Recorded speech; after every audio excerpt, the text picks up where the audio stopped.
Hello, Chef here. In one of the kitchens, I thought I would share with you another recipe. Someone asked me for a chicken recipe and actually some more basil information and basil tips. So I'm going to do a couple things here. I'm going to combine this chicken with a awesome marinade that I learned long ago.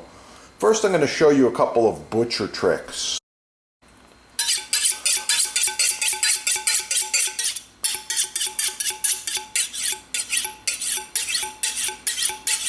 Okay, first of all, I'm using a boning knife. This is the correct knife for this task. And I'm going to show you just what's going on here with this chicken. We got these big, giant, boneless, skinless breasts.